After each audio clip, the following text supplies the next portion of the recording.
थंडीचे दिवस संपून उन्हाळ्याचे दिवस सुरुवात झालेत. तर उन्हाळ्याच्या दिवसामध्ये आपण पापड तयार करत असतो किंवा पापड बनवत असतो.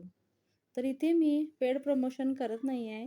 मला हा प्रॉडक्ट थोडा युजफुल वाटला म्हणून मी हा शेअर करते. बटाट्याचे वेफर्स आहे ना सगळ्यांना घरात आवडतात आणि तेच वेफर्स जर कलरफुल असले किंवा डिझाईनवाले असले तर मुलांना देखील खायला खूप आवडतात. म्हणून मी ही स्लायसर मागवलेला आहे. फक्त 120 रुपयांचा आहे आणि हे तुम्हाला मी बनवून दाखवते म्हणजे ह्याच्यामध्ये आपल्याला व्यवस्थित चिप्स येतात का ते बघायचं आहे. तर हे डिझाईनवाले आहेत. तुम्ही बघू शकताय मी बटाटा सोलून घेतलाय आणि सोलून असा आडवा आणि उभा अशा दोन्ही बाजूनी मी ह्याला स्लाईस करून घेतलं. तर तुम्ही बघू शकता इतका सुंदर याचा शेप आणि छान याला डिझाईन आलेली आहे आणि हेच वेफर्स वगैरे असेच पॅकेट्समध्ये असतात.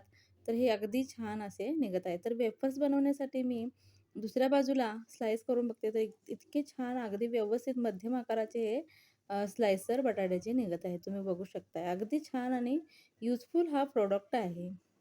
याचं जे ब्लेड आहे ते एकदम शार्प आणि छान आहे त्याच्यामुळं स्लायसर अगदी छान असे व्यवस्थित निघतात. तर चौकोन असा आकार किंवा डिझाईन येण्यासाठी सर्वात आधी आडवा आणि उभा असं दोन्ही बाजूने आपल्याला यावरती फिरवून घ्यायचं आहे. त्यामुळे असे छान डिझाईनवाले किंवा असे छान हे वेफर्स निघतात.